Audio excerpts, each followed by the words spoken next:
looking at this dichotomy of manifestation versus hustle culture. I don't know how you feel about it, but I personally feel like the manifestation culture that's pitched to women is really just a lie, but I also think the hustle culture is equally as toxic. So I'm curious where you sit with this dichotomy between the two, and what do you believe is actually the truth in the middle? There definitely is hard work and grit and sweat and resilience required. And anyone who's telling you to build $1 million business without resilience and grit, just run away because they're lying. Couldn't agree more. It's not all champagne and bathtubs. I love me a bathtub. I love a glass of champagne, but that is not what manifesting a big business looks like. Your brain is wired for deception, but here's the truth. Patterns can be broken. The code can be rewritten. Once you hear the truth, you can't go back. So the only question is, are you ready to listen?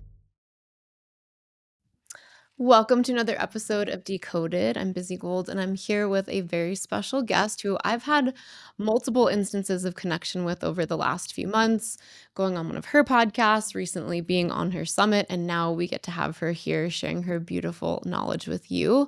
Her name is Cait Scudder. She's a former high school teacher turned multiple seven-figure CEO and Forbes featured business mentor. She's the CEO and founder of the Millionaire Mother, a 60,000 woman strong community built for ambitious female entrepreneurs. She's also a TEDx speaker, host of the Millionaire Mother podcast. She's a devoted wife, mother to 3 kids, all under 5, and she is on a mission to rewrite the narrative that motherhood and financial ambition don't mix. And boy, do we know that that's the truth here on this show.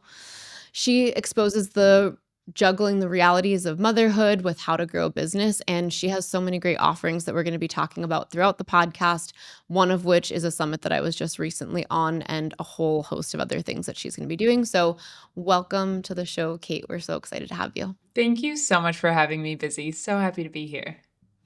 So in looking through all of your website and materials and just kind of familiarizing myself with who you are and what you do, I saw somewhere that when you found out you were pregnant, you said your very first thought was fear and that motherhood would derail the business that you had already built. And obviously you scaled through it. What do you think was causing the fear, and how did you actually get through the fear to continue scaling your business anyways? Oh my gosh, I love that. I will never forget that moment. I had gone on a run, came back. I had like 20 minutes before a coaching call that I was hopping on. I peed on that stick. I was like, babe, I came out, showed him the pregnancy test. And I'm like, all right, got to go on a call. And he was like, what's going on? And it was after that initial elation, excitement, kind of shock and surprise, but also in some way not shock.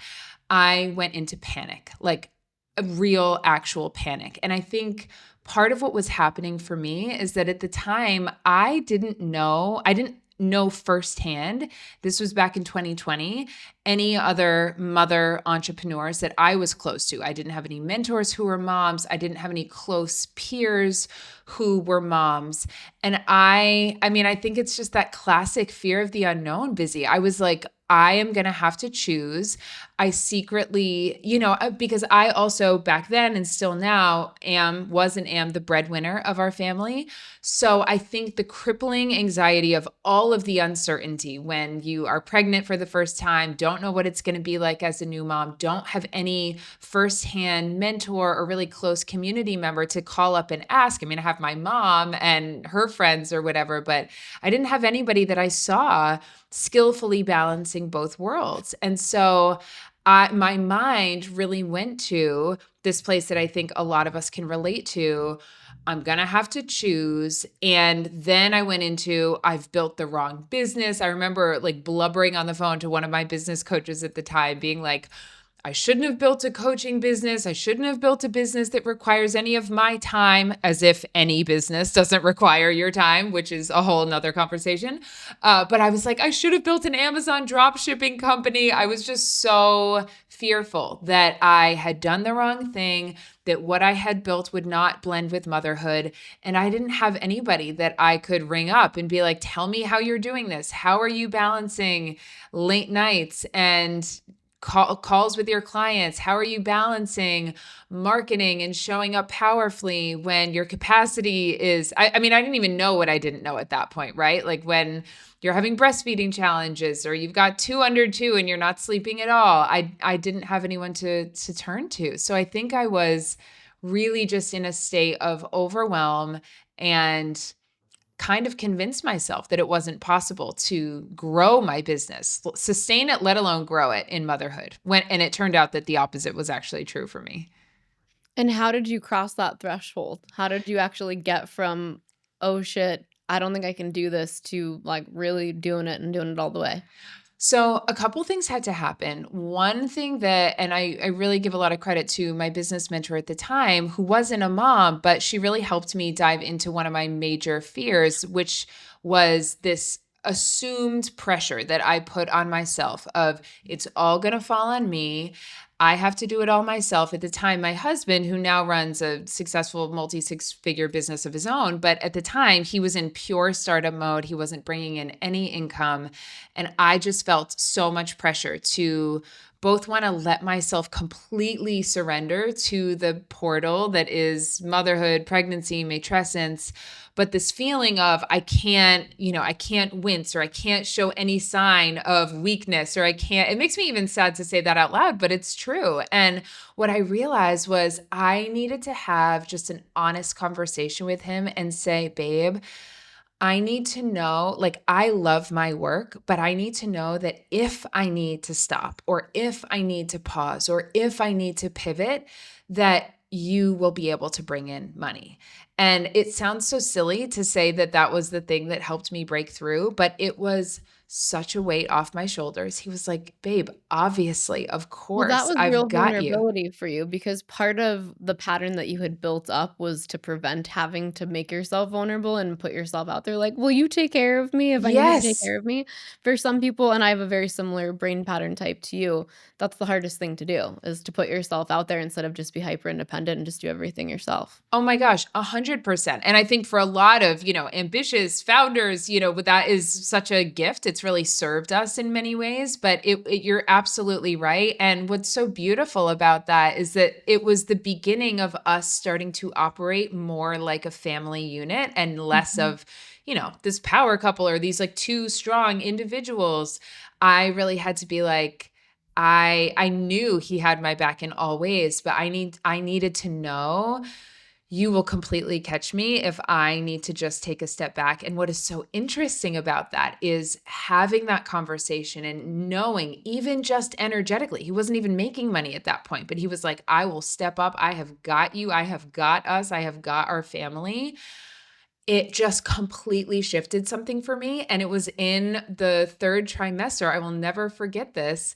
I had like a $300,000 month in my 9th month of pregnancy with Ella. And something just unlocked of, oh, you can let go of this do it all alone Mhm. pattern and push. And I am going to just open, that saying, a baby brings a loaf of bread. I always joke, like for me, she brought the whole French bakery, and it just like the floodgates really opened. And there was a big dynamic shift that was able to open when I, started operating more in that tandem, teammate energy with him, and then showed up to my business in that way as well. I love that, and it's very apropos that you just brought in a bread analogy, because my next question has everything to do with this kind of recent archetype we've seen of the Tradwife at home making sourdough bread, tending to her chickens. And what I've found, at least in myself, is that looking at it, it feels like we're kind of boxed into two very separate roles right now, where you're kind of either the Tradwife or you're the boss babe. And I kind of started a trend last year where I used the hashtag #TradwifeBossBabe, because I really see myself embodying both simultaneously. So do you think that women have to pick a lane, or is that just a false narrative? And how have you found a way to kind of bridge those two aspects? Because I know you also have a homestead and all of that. So how do you merge the two? And I guess, do you think it's really possible? Busy, ask me if I did my last photo shoot in a red power suit in my barn with my chickens. Like, I'm so That's right why I there with asked. I you. was like, if Yes. anyone gets this, it's you. I literally love that you asked this so much, and I resonate with that. Okay, first of all, what I want to say first is that the space of motherhood, I think, can be so, and this is just human. I mean, there's nobody that gets this more than you, human behavior in general, but I think it can be very catty. I think it can be very categorical. I think it can be very, I don't know if I would say prescriptive, but we try to box people in based on what we see in such a small surface area type of way. So you see the lifestyle, content creators who are into the long flowy dresses and baking sourdough. And we're so quick to label that as like, oh, that's the tradwife. We see the fierce cutting, flashing lights, fancy clothes. And we're like, oh, that's the girl boss. And as if there could be no overlap, as if there could be nothing in common. The first thing that I want to say about this is that the real tradwives, not what the Instagram hashtag, but the actual traditional housewives who are devoting themselves 100% to motherhood and family alone, none of us have ever seen those people because they're not creating content on social media. The actual tradwives are just doing that. They're like Amish or whatever. And I think that's a beautiful pursuit. But the quote unquote tradwives, they are doing their own version of being a CEO. They are creating a lifestyle business. They are creating content for a living. And I don't say this with any kind of disdain towards that. I think it's a beautiful expression. And for that avenue of expression, I think it's amazing. But I think we need to stop demonizing, in a very similar way, that more girl boss lifestyle, that's also lifestyle content. It just has a different flavor. And so I really see these two different archetypes that we've been given. We're all just trying to figure out where to fit ourselves and how to fit ourselves. And I think that what's so beautiful about that hashtag you described, or I think what can be very confounding, like some people say to me, I can't really work you out because you're like fancy and very posh, but you also have chickens and like what you have a homestead, you seem really earthy, like you both wear heels and you don't wear shoes, like what's going on with you? And I'm like, this is being a full range woman. This is being a fully expressed human. And the more that I think women like you, like myself, express their truth, their expression of motherhood and being all of who they are, the more space we create for not having to fall strictly in one or the other category. Totally agree. It's really reductionist. And I think women are walking juxtapositions. And I know that's certainly true for me because I'm either really dressed up and bougie or like a hippie and bare feet that doesn't need anything and could survive off of nothing. Literally same.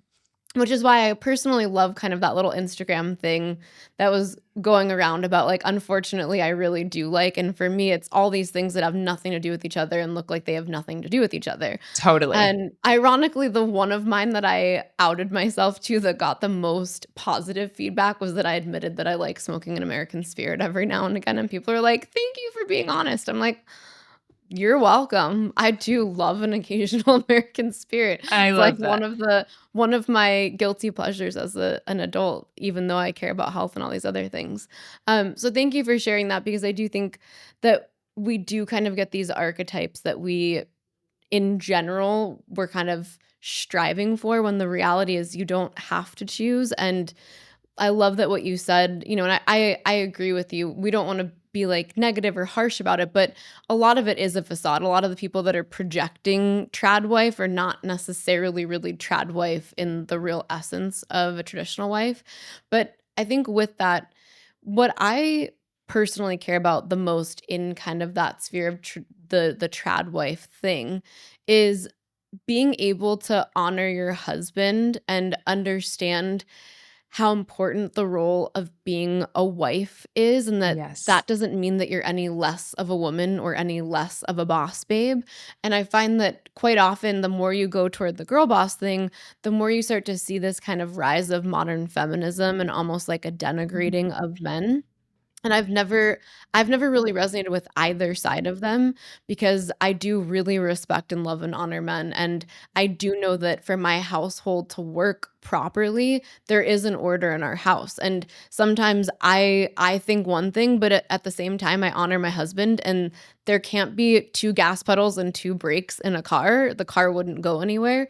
So, there are plenty of times that I do what I think my job is supposed to be as a wife, and I'm like, "All right, honey, like, it's not necessarily what I was thinking, but I support you. I'm here for you." And we understand the kind of the order of power structure in our household. And that like keeps paying dividends because I am also the primary breadwinner. So I think that kind of goes to my next question, which is all about polarity, because it can, as you know, I'm sure, it can be challenging to kind of be the breadwinner and be kind of like the boss babe energy and then still find your sweet spot with intimacy and kind of embodying more that traditional wife. So, what tips or tricks do you have for how to kind of hold both places and find the flow between kind of, to some extent, being in your masculine and then also being able to drop back and be in your feminine?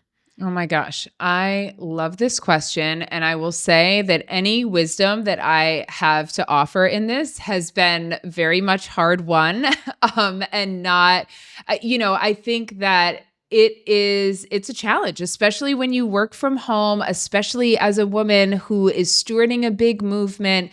I'm kind of an ambivert, but in my podcast or speaking on stages or in panels, I'm very much out there. I'm a manifestor in human design, Enneagram 3. So I have a lot of I'm here and I have something to say energy. And it's not that I don't have that or don't want to have that in the home, but what I've learned and why I say this has been, hard-earned wisdom is that energy of kind of, it is main character energy. I had to really learn, we are both main characters here. And my character and the way that my main character interacts with his main character, if I am not careful, if I'm not checking myself, if I'm not mindful, I could steamroll him without noticing. Not because he's not a strong man. I'm talking about even just energetically and inadvertently repel the attraction and attention and desire and providership, which I love and which is just the sexiest thing in the world. And so I have really had to learn to check myself. So one of the things that I do, even though his office is directly below mine, we live in a big farmhouse on a 12-acre farm here in Maine. Something as simple, Bizzie, as before I get up at the end of the day, I take a deep breath. I close my laptop. This is so silly, but I have a little rose water spritz on my desk. I spray myself, and that frequency of rose is just like invitation to soften, invitation to transition, invitation to invoke softness, invitation to remember that I am going out. And yes, I may be still thinking about things at work, or I may still be, have to-dos in my head that I'm wrapping up, but I am going to be present with my family. I am going to be present with my kids. And that has been so, so helpful. I've also found, I don't know if you know Laura Doyle's work, The Empowered Wife. She wrote this incredible book called The Empowered Wife. Melissa Wells Jenkins, she also has a really amazing body of work all about dropping into the feminine, especially for high achieving, high impact women. I found both of their bodies of work really helpful in just mentally shifting. But for me, it's something as simple as a ritual, smelling a rose, taking a deep breath, having that physical touch. This is also something that has just been, it's so simple and yet it's so effective. In the kitchen, I actively get out of my head, get into my body. I'll touch his waist. I'll kiss I'll kiss him in passing. And it's just I'll do something special for him. If I'm going to the kitchen in between whatever I'm doing during the day, I'll make him a cup of tea and bring it to him exactly how he likes it. I'm not in there with an apron all day long, baking sourdough from scratch, but I can make him a cup of tea. I can do those little things, those little I love yous. And for him, I'm such a words of affirmation person. So the other day I went into my bathroom and he had picked me flowers from our garden. He wrote me this beautiful little note. It was I melted. It was the most beautiful thing ever. If I did something like that for him, sure, it might be sweet, but for him, it's that physical touch. It's making him a cup of tea. It's physical touch, acts of service.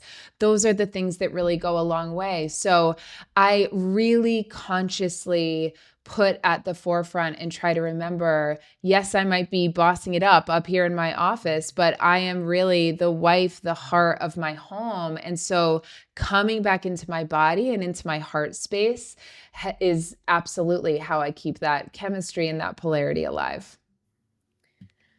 Well, I too have learned some hard lessons in that realm, and I totally agree with you. I think it's beautiful that you have that threshold or transition point where it's almost like you're reminding your brain, like, hey, we're switching gears from this to that.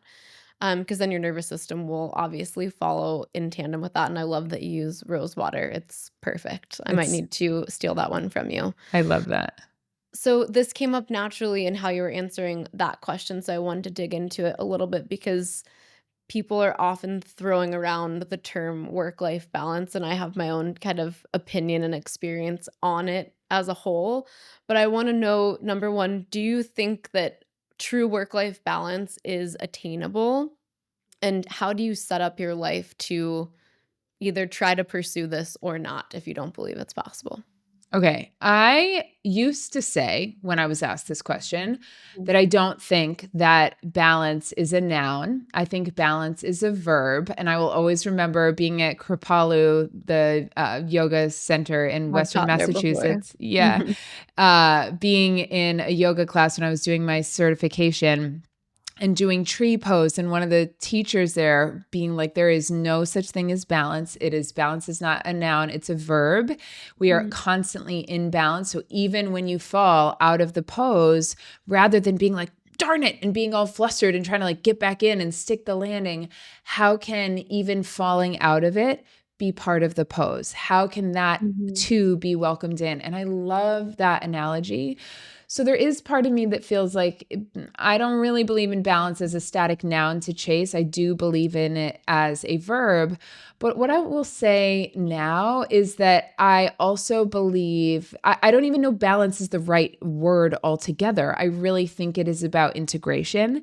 And I'm smiling because just 10 minutes before hopping on this interview, this weekend, we're hosting a big retreat. I have a big annual retreat. I welcome 40 women here to our farm. We have a whole glamping tent company that we set up. It looks like a wedding. There's like a massive farm table, tiki torches, the whole thing. And so this is a work event, obviously, but my kids are helping Toby stack the wood into the house and move with the little June buggy, our farm vehicle across the farm. And I was just recording a little video of them doing it. And I'm like, this is integration. This is not separating the Mhm. work from the family. It's not like, okay, kids, mommy's with you reading a story. I'm super present, but now I'm in boss mode. It's no, how can we weave in a life lesson here? How can, when my daughter sees, Mom, are you having another retreat? And she asked me, Mommy, what do you do? And I say, Ella, I help other mommies be in their power, make more money so they can provide for their families, and their families get to do more amazing things and contribute. And like, she really gets it. And so rather than quarantining and having these silos, which I think is a big cultural inheritance from past generations, like, work is a silo. It's a grind. It's hard. We do it from Monday to Friday, 9 to 5. And then we live for the evenings. We live for the weekends, and personal life comes after. What does it look like to build a life where we can weave them together? I think it's beautiful, and it's interesting because it brought up something for me that I don't think I was able to put words to it in the moment, but what you just described totally put beautiful words to it. There have been plenty of times that I don't have a choice but to take care of something when I'm at home or when technically it's like family time. So there have been times that like the kids will all be sitting around the fire and like my older kids will be in the kitchen and I'll be trying to take care of something on the computer. My husband's like, "Babe, just go in your room, like just leave. Don't be here." And I'll look at him and be like, "It's stressing you out, but I actually am enjoying doing this with the kids. If the kids come and grab my ankle or ask me a question, it's not bothering me. You're watching me and it's bothering you. But to me, I would rather be with the family and be able to Mm. spend whatever time I can while also simultaneously doing this other task rather than be like banished to my office so that nobody bothers me." And I think that is something that maybe women have a higher capacity for handling, kind of like handling work and simultaneous requests, where to me, it doesn't agitate me at all. It doesn't break my concentration. I can kind of manage both. And it just made me think that's really, I think, why I like doing it, is that I'd rather not be separated and then come back. I'd rather be able to kind of be in the flow of the family environment. And if I have to get up and go get my kids a fruit platter, I can go up and get my kids a fruit platter instead of being banished to my home office so that my husband can do everything. And I think sometimes he'll watch me and feel guilty, like, you should just go save yourself, like, go be by yourself. But as a mother that also is an entrepreneur, I actually kind of really enjoy those moments where I can be fulfilled working on what I'm working on, but I'm still in the flow of the family and we're still doing all these things together. So thank you for sharing that, because that was a little breadcrumb for me that was really important, I that I don't love think I've that. been able to properly articulate to my husband. So now I I can. love Thank that. You just you. spritz yourself with rose water and you go tell Honey, I just want to be integrated. him. So I love that. And I do think you're spot on that there's this compartmentalization. It's almost like this idea, to have work balance, you have to have them completely separated and only be in one or the other. And I think you're spot on that it actually, in many ways, especially if you're an entrepreneur that has multiple kids and multiple businesses, that's not possible. And in Totally. trying to pursue that all the time, you'd constantly being in like a striving mode and nervous system dysregulation, which I've always looked at it as finding these kind of natural, spontaneous moments of balance, and kind of even looking at it in seasons. There are seasons in a business where you're going to have more of that downtime, then there are seasons where you're going to be a little bit more in grind. And if you're constantly just trying to strive for this like perfect balance, you're just typically going to feel like you're failing. And I like threw that out a really long time ago and have found so much natural or spontaneous balance because of that, because I'm not just constantly striving for it. And I think my husband, bless him, has finally in the last few years kind of gotten on board with that. So now we've been really able to your point, really integrate more, which has been a huge benefit to our kids and just the overall peace in our household. I love And that. I know you mentioned it at the very beginning, and it's really obviously in the very title of what you do, the Millionaire Mother.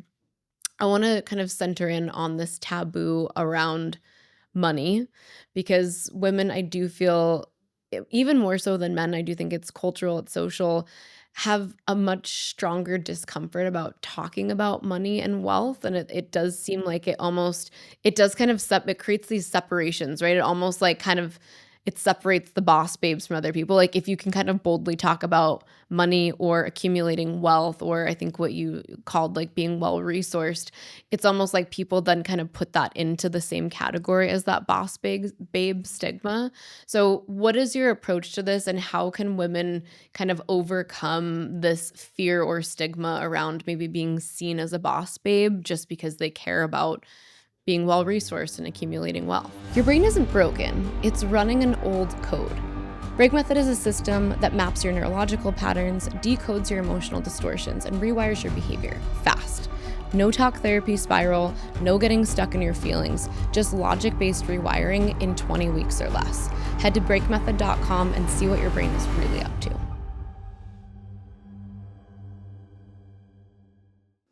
I think the first thing that we need to do is examine where our aversion to seeing a woman with money comes from. Like, I know for me, I grew up in a household where mom bought our eggs, milk, and cheese and bread on WIC. I don't think there were food stamps, but those women and children, government assistance. And I remember going to the grocery store with her, and we would go to Stop and Shop in Glens Falls, New York, and we wouldn't buy grapes unless they were on sale for 79 cents a pound. And I loved grapes. Grapes were my favorite, my dad's favorite. And when they were $2.79 a pound, God forbid, $3.29 a pound, like there was no way we were walking home with those. And so we definitely didn't grow up with money.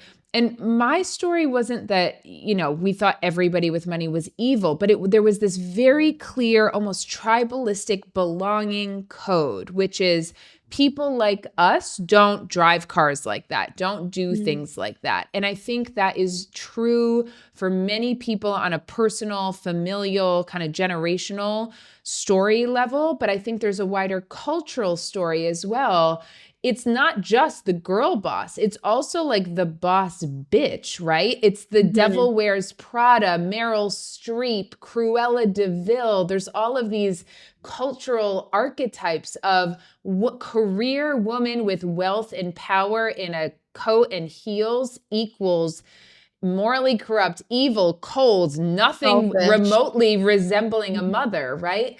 And so we don't have a lot of almost like mythos and examples of what does it look like to be a well-resourced mother, which is why I really love, my company is called the Millionaire Mother. But the archetype of the millionaire mother really is a matriarch, a woman who is well-resourced, well-nourished, financially abundant. But if you think about a matriarch, she's regal, she's poised, she's powerful, but in order to be and radiate the power that she has, which is benevolent, it is this loving maternal frequency. But in order to radiate that, she needs to be poured into. She is incredibly well supported herself. She has people pouring into her, and that is what enables her to be so successful.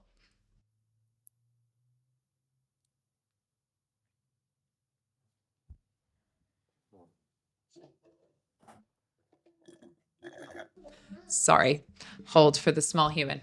No worries. Daddy's doing bedtime by himself. That's okay.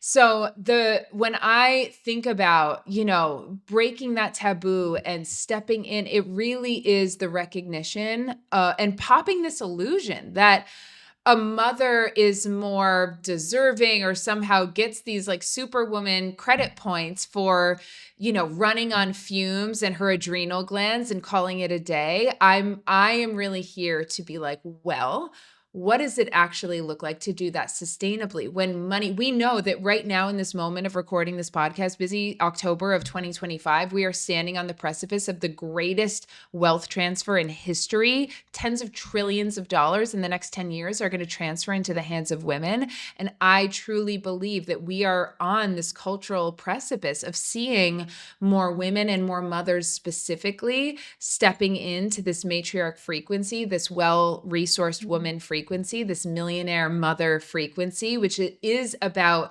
stewardship and less about striving to prove a point. What role does engaging the husband play in kind of being able to embody this matriarch? Because a lot of what you talked about is kind of making sure that you're being poured into and that you're being supported. Is that something that you cover in your work? How to kind of bring your partner along for the ride so that they have the tools that they need to pour back into you?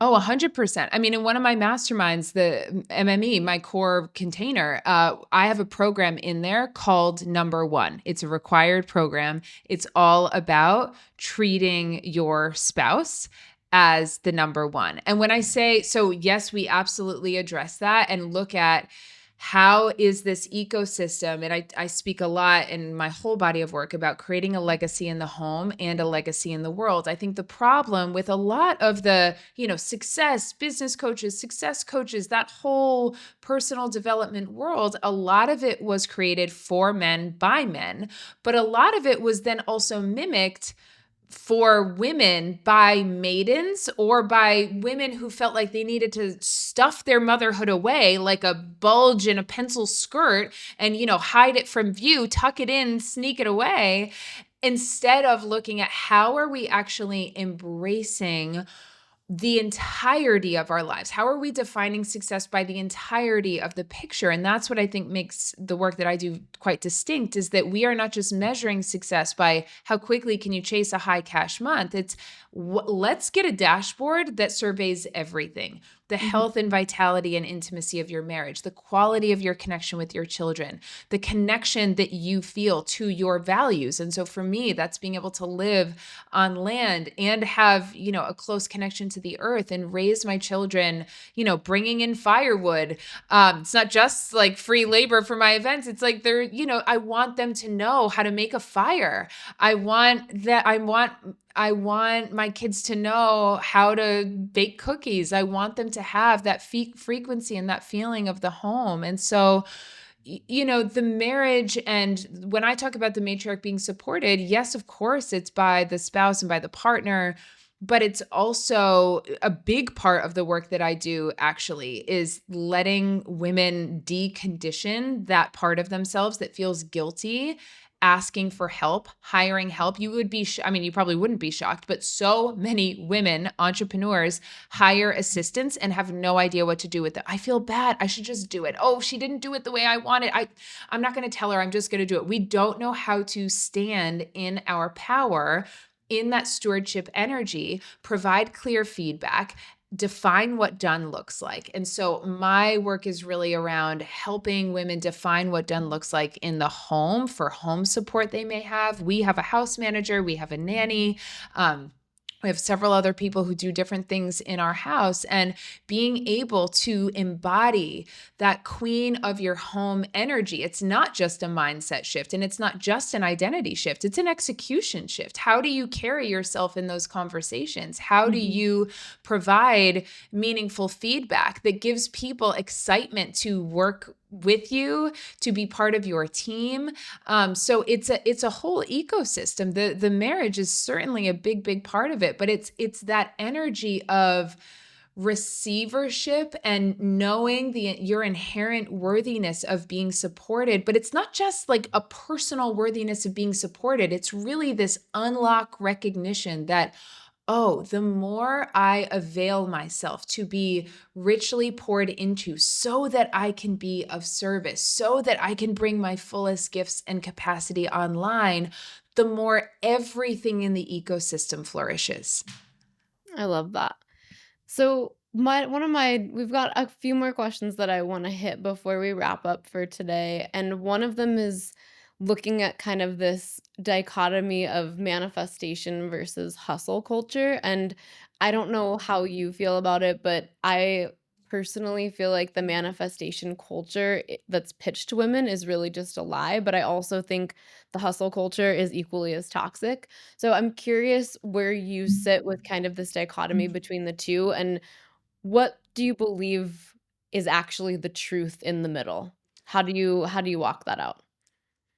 I resonate with this so much. I think the best way I can answer this is to talk about my birth story with my second, my son, Jack. So long story short, with my first, was planning for a home birth. We didn't have that. It was very long, very intense. I would even say traumatic experience. It was a vaginal birth in the hospital, but I mean, everything that you would, just the worst, like nurses holding my knees up to my ears saying push. Like I ended up having a near 4th-degree tear. It was just so rough. And I really took it upon myself to undergo such a massive healing process and open myself to a totally different experience. And the reason I want to talk about that birth with Jack, because it was the most redemptive, extraordinary experience. I birthed him at home in the water. He was 11 pounds, 10 pounds and 15 ounces. Oh my God. And both of my boys were. James was 11 pounds and 1 ounce. And he wasn't born in the tub. That was a little more challenging. But Jack, it was so wild, Bizzie. So I experienced FER, the fetal ejection reflex. So an 11-pound baby born at home, and I didn't push him out. My body expelled him. And this was actually the catalyst, the seed. That birth experience was the seed catalyst to rebrand my entire company to the Millionaire Mother and devote my body of work. I had been business coaching, built a multi-7-figure business coaching business. And that birth experience was the thing that catalyzed me to rebrand, because it encapsulated in a single experience what I believe about this. I wasn't just sitting down eating a bag of Cheetos during that labor. Like, I was working. When I say I didn't push, I don't mean there wasn't effort. There was extraordinary effort. There was extraordinary devotion to showing up to each wave, to breathe through it. But what I was really doing was I was showing up with the fullness of my strength and capacity, not to push and override and force. I was showing up with the fullness of my faculties to surrender, to allow the tsunami-like energy to move through me. When we are giving birth, we are literally, life is manifesting through us in the most literal way possible. It is so magnificent. And I think it is a microcosm of what we do in our businesses and how we birth, the way that we birth a book, the way that we birth a launch, the way that we create a new program. These are all microcosmic examples of a birth itself. And as a mother, for anybody who's listening to this, who has gone through the process of giving birth, we have this incredible lived somatic experience that we can tap into.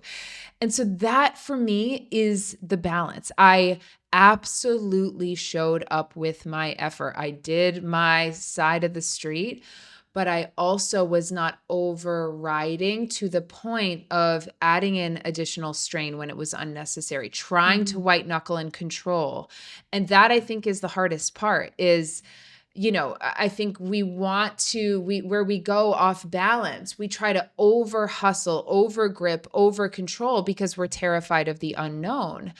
And then if we go too far on that other side, it can either look like passivity or it can look like, I don't know, almost this entitlement of I don't have to do anything, so it should just land in my lap. I think I feel sort of like a boomer dad saying this, but I do have a little Brittany gotta work in me, I'm like, there definitely is hard work and grit and sweat and resilience required. And anyone who's telling you to build $1 million business without resilience, and grit, just run away because they're lying. Couldn't agree more. It's not all champagne and bathtubs. I love me a bathtub. I love a glass of champagne, but that is not what manifesting a big business looks like. Manifesting is going to require you to just go down to your knees and just find the depth of surrender to get out of the way. It's one part showing up, it's one part letting go. And again, inside of MME, I teach a program called Hardwired.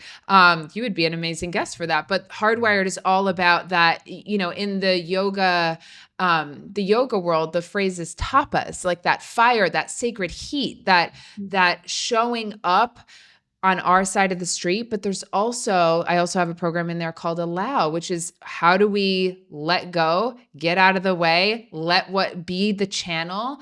And this is polarity, right? It's the yin and the yang. It's that sacred fire. It's the riverbanks, the structure, the containment, the devotion and the discipline to actually show up, not just when we feel like it, but because it's what has to happen so that the magic, the feminine, the creative gets to pour through.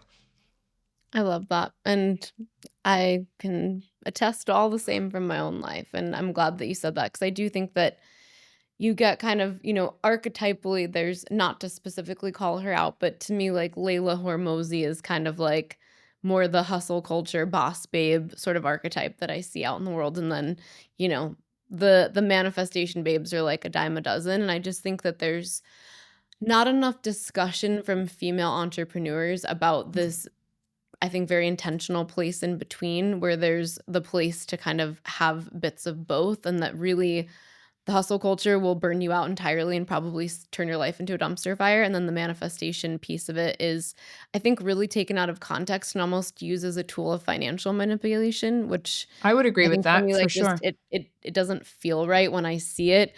It's just not the whole truth. I think it's misrepresentation. Businesses, you watch it and you're like, hi, yeah, as someone with lived experience, like that's bullshit.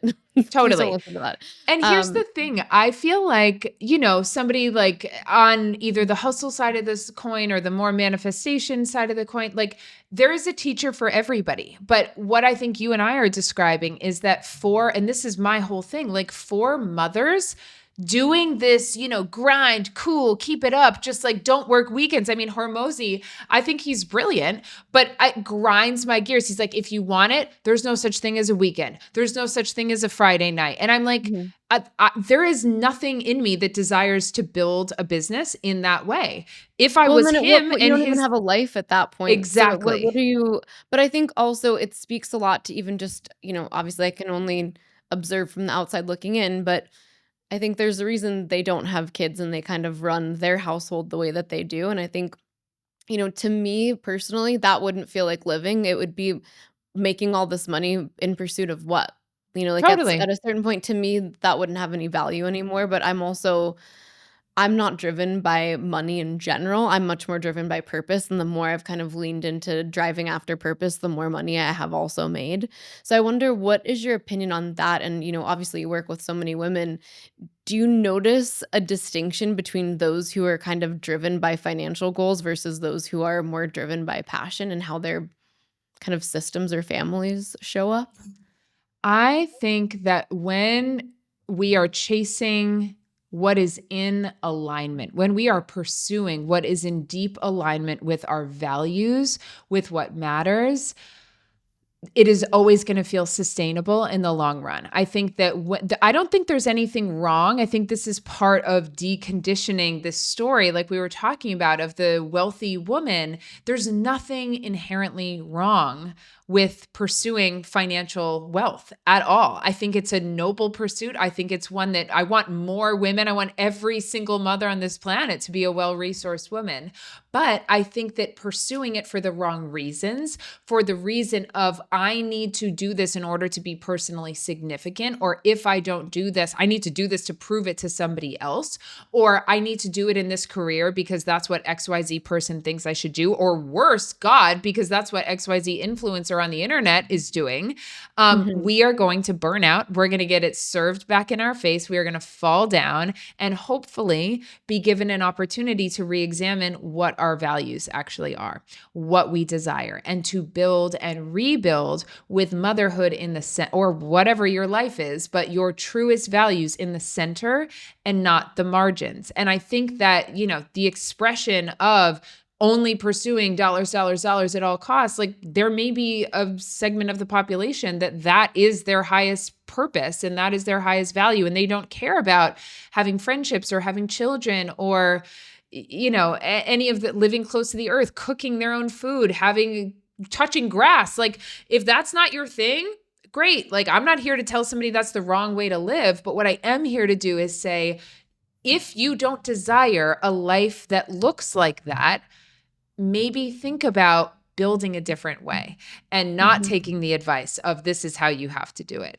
And so I think that those who are putting their values and I don't even like the word holistic, but their 360-degree definition of success at the forefront are always going to make more money because they are going to be in it for the longer haul. And the other thing I want to say about that is entrepreneurship. I'm sure you talk about this all the time on this show, Bizzie, but I just want to put a big old disclaimer, yellow ticker tape, red alarm around this statement. If you are looking for an easy button to just make money, please don't become an entrepreneur. Back up, reverse. You're in the wrong area. You are going to fail. You're going to fall on your face. You're going to have moments that make you question everything. You are going to be humbled time and time again. This is a game of resilience, of grit, of being curious, of refinement, of iteration and exploration and expansion through that. And the ones that I know who have made the most money, the most impact, and have a life that they truly love are the ones who are following purpose and for whom that falling down process, which is inevitable, no matter how high you climb, no matter how much money you make, it's a spiral. You're going to have that experience over and over again. They are not dissuaded or put off track when that inevitably happens because they're driven by something greater than the ego boost of, ooh, I had 100K month. They're driving for something greater. I'm so glad that you said that, because that is exactly why I brought it up, that I think without that element of some bigger purpose, most people can't have the grit required to navigate through the challenges. And instead, they'll take all of the signs presented by a challenge and actually make them, perceive that maybe it's a failure or they should stop. I've had so many roadblocks and so many losses that have ended up turning around to my biggest months or my biggest achievements, or even in some ways, my most innovative creative thinking has come out of being in a time of intense hardship. So thank you for sharing that, because I do think that just in business coaching I've done in the past, you can definitely see the distinction between those who want to be rich because they like the idea of what they think that looks like on Instagram, and their pursuit of wealth is typically fraught with a lot of ups and downs and probably even victimization and things along the way. And then you have the person that maybe doesn't necessarily overtly care about wealth, but is so driven by purpose that ends up amassing wealth pretty quickly. And I know that that's certainly been the case for me. And I perpetually, when I have met with other people along the way, they're like, you don't charge enough. And I'm like, for me personally, it's like, if I'm doing the right thing and I'm serving the right people or the right communities that I'm being called to serve, then the rest will I kind of surrender to that. I'm like, the rest is going to flow for me. So I just love your whole perspective on that. And I know you have a current offering that you're doing. Can you tell us a little bit about how people can best engage with your work and what you have going on like right now in this specific moment in time? 100%. Well, first thing that I would say, if you want to just get into this world a little bit more, register for the Motherhood and Ambition Summit. Bizzie is a speaker there. There are 13 incredible speakers gathering to talk all about, like, have these raw, real, unfiltered, very practical conversations and short conversations, or 15 minutes each, about what it takes to hold both worlds. I think that's going to give you a real taste of what the whole ethos of the community is really about. On the back of that, we're offering a few-week boot camp. It's called the Wealthy as a Mother Boot Camp. It's $47. It's an amazing way to have a little taste of what it looks like to coach with me and also to set up a business that is designed for motherhood. So very much in alignment with this last question that you asked, Bizzie. Like, what does it look like to build with your purpose at the center first? But we're not doing it's either purpose or profit. We're doing them together. This is the Millionaire Mother after all. Mm-hmm. So the Wealthy as a Mother Bootcamp is going to give you a roadmap to building a business that is highly profitable and purpose-driven in a way that's designed for motherhood. And then we also have our mastermind community opening up next month. That is called MME The Foundry. And we can give you the link for that as well for women who want to explore what that looks like. That's really more hands-on, long-term support for women who are wanting to truly scale a sustainable, profitable business. And we will put all of those links in the show notes. And I loved the conversation that we had on the summit. So I would highly encourage people to go check that out. And the summit is free, correct? Summit is totally free. Yep. Okay, great. So yeah, we'll put all of those links in the show notes. Please make sure you go over to the website and check out the show notes. And I think leaving this, if you could just leave the audience with what your biggest takeaway is from just having kind of been through the entrepreneurship journey that you've been through, and then also as a wife, as a mother of 3 kids, when you look back, if you were to kind of go back to the part of yourself that felt fear the second you first found out you were pregnant, what would be the one message you would whisper to her right when that fear kicked in? What would you tell her about what she's about to embark on? I would say, honey, it was never go big or go home. It was go big and go home. Wow. I love that. That was a chills moment. I really hope that people listening to this are starting to wrap their heads around this idea that you don't have to choose career or motherhood, and that you don't have to fear getting pregnant and delay until you're 40 or whatever just because you want to focus on your career first. We're both a testament to that not actually being factually true. I started having babies when I was 25. I have kids that range from almost 16 to 3. I've built 6 companies.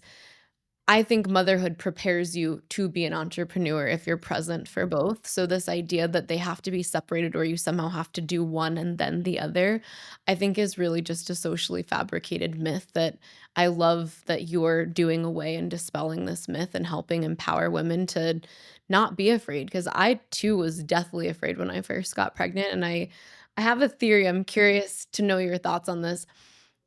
Kind of throughout watching mothers over the last, how long? I guess 15 years of having babies.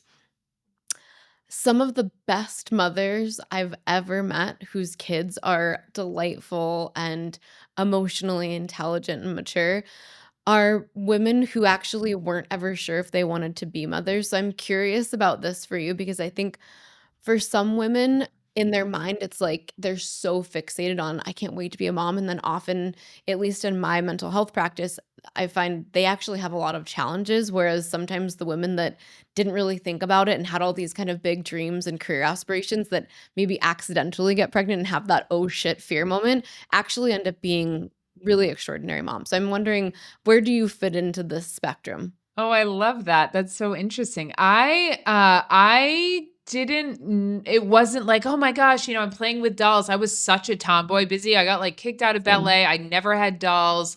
I was on the boys hockey team. Like I was not thinking about being a mom. It wasn't really on my radar. And interestingly, it wasn't until I met my husband that I was like, oh, okay. And I think it was, at the risk of TMI, I think it was like the third time we had sex. I was like, it just was this cosmic moment of ancient remembering, seeing the future, remembering the future. I was like, oh, you're my baby daddy. That's that. Mhm. We're going to do that. We are going to bring life into this world. And Mhm. that was the moment for me but it wasn't like, oh, I'm just envisioning, the cute little outfits. It was Mhm. this knowing of, oh, I'm with my person and we have a soul contract. We are doing this thing. So that was my experience. I love that. It's so out of character for me, but when my husband and we were standing in a room at one point, and I think there was some underlying tension, and we both knew that we liked each other, but it was kind of we hadn't really, like, full-blown discussed it with each other. There was a moment when our pinkies kind of naturally touched, and I straight up said to him, "I think I'm gonna have your babies," and I was like, "Wait, what did I just say?" I was like, "That is so not me," and he was like, "But you said it," and I was like, "I don't even know where it Stop. came from." Stop it. We have the same story. So I met Toby. It was very eat, pray, love. I mean, it is crazy. How much time do you have on this episode? But I had just finished up my 500-hour yoga teacher training. I was set to fly out to Thailand the next night. And Toby had just arrived back. He was living in Bali, but had been in Australia for his brother's wedding. Went down to Bingen Beach, which is not where he lived. He lived in Ubud, went down to Bingen Beach, called his friend, was like, I think I'm going to meet somebody. Anyway, we happenstance met on the beach at sunset. Like we shouldn't have met, ended up going to the same restaurant for dinner. It was at dinner that I was like, oh, okay, something is going on here. And Mhm. after dancing for a bit, we went down to the beach. We like went skinny dipping under the stars. And I just was looking at him. And the words just came out of my mouth. Again, so out of character. But I Mhm. said to him, if I really let you see me and you really let me see you, something magical could happen here. And it was Mhm. like a spell. I was like, Yeah. Cait, you are not playing it cool. What did you just say? What? Who do you think you are? This is ridiculous. You just met this guy. And the next day we met up again. I canceled my flight out. Again, I was living in Northampton, Massachusetts, busy. I went to Mhm. Smith College for my master's. Like I not just done this deep feminine, sacred feminine training or whatever, I would have been like, get out of here with your, oh, I'll let you stay at my house, whatever. I would have just completely not been able to receive it. But Mhm. there was something that wanted to come through. So I really believe in those sacred whispers of what just came out of my mouth. It's like the divine assignment, our unborn kids, they're like, oh no, something's happening here. You guys got to do this dance. Absolutely, and I love that.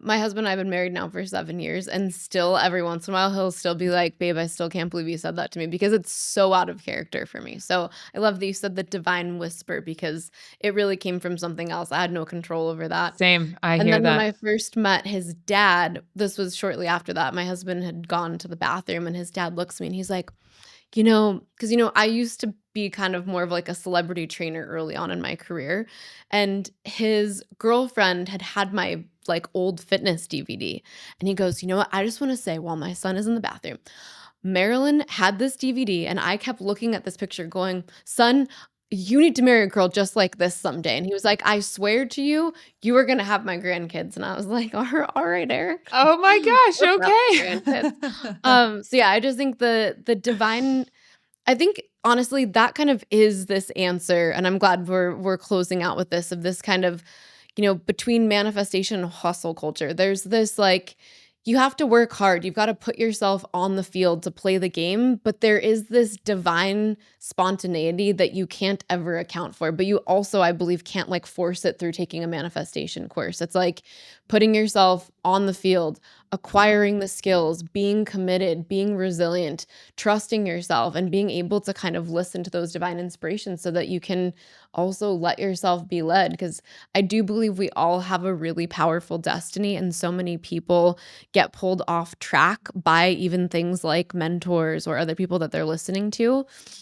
And there's something to be said for being a hard worker and being committed and upping your risk tolerance, because if you can kind of be on the field and be willing to kind of be tackled and still stay on the field despite that, you usually end up wildly successful, and that builds the grit to be an amazing mom, that builds the grit to be an amazing wife. And I just think there's so much to this life that is available to us, and we've just really been fed this lie that you have to have these crumbs or these pieces, but you really can have the whole loaf. You so Is that can. how we're gonna end? Yes, You can I have the love it. whole loaf of bread. You so The can. Tradwife sourdough, except in my case, gluten-free bread. But So just tell me we can keep the butter and we're all good. butter. Oh, yeah, let's butter Okay. the shit out of that thing. Thank you so much for your wisdom. Thank you so much for what you're doing for women. I know obviously we have a huge female audience from all the different things that I've created, and I think that there are more women that if they could be properly mentored or supported, maybe would be able to move past the jealousy that gets activated when they see women who are doing really well. Because I know, for example, as an entrepreneur, I can actually trigger that in people because it's like they don't want me to be able to have it all. And then it puts them into scarcity and it kind of makes them not like me. So thank you for doing the work that you do, because I think more women need to find communities like that. So in a way, they're kind of going through their own healing process so they can stop looking at us as competition and Yes. instead like want to be around us, because I personally love being around powerful women who are wealthy, who have kids, who, don't talk down on their husband, but actually really embrace their role as a wife. I think it's Yes. a really powerful thing that we can experience through osmosis. And if we let ourselves be triggered by it and kind of go into this sort of like envy, jealousy sort of counterpart, it only makes the situation worse. So Oh, if you're listening to this and you recognize that in yourself, that you get kind of triggered by women who do embody it all, I think what Cait is offering is for you, because you need to heal that. And there's no better way to heal it than actually be shown step by step how to actually heal that in all the areas of your life. I'm so grateful you said that, Busy, and thank you for saying that. And yes, and what I will say to that is that the majority of the women who hire me experience that, whether that is with me or it's with somebody else. And then there's this moment, this beautiful moment of recognition of, oh, I'm not actually having a reaction to this person. I'm having a reaction to the limitations that I am telling myself that I have, that this person is holding up a mirror to. And Mhm. what's so beautiful is that it's not just the like mentorship and step-by-step guidance. It is the personal relationship Mhm. that offers that mentorship, that dissolves that feeling. And I'm just thinking about these beautiful women who are about to show up at my house, many of whom I've been working with for years and who joined MME with this story of, I have 3 kids and I'm doing this and I'm getting my PhD and I have a job and my husband works and I'm a homeschooler and I'm tandem nursing and, whatever the and is, whatever the Damn, you had story me at the of. tandem nursing. I was like, "And I'm out." I Yep, can't and have I'm so out. many But things at it's one like time. the whole story of, oh, I'm not allowed to have that. And then they get to this moment of like, wait a minute, why am I fighting for this excuse? Why am I fighting for this limitation? Why am I fighting for this story if this person is holding up a doorway and I'm feeling some sensation? I'm feeling activated. I'm feeling judgmental or resistant, but it's actually pointing me to a deeper desire. Like, why wouldn't I move towards that rather than away? And what has blossomed on the other side has just been absolutely extraordinary. So, just echoing exactly what you say, it's okay if you feel triggered or if you feel activated, use Yeah. that as information and walk towards the thing that you want. And I'm here, we're here. Like, you don't have to do this alone. Thank you so much for that. And for those of you that are triggered, I'd hope you take this as an invitation to go explore it a little bit more, because we need to all rise up together. And I think there's nothing better than having a really strong, united group of women that have embodied these sort of opposing opposites. So thank you, Cait, for all the beautiful work that you do. Thank you for the woman that you are.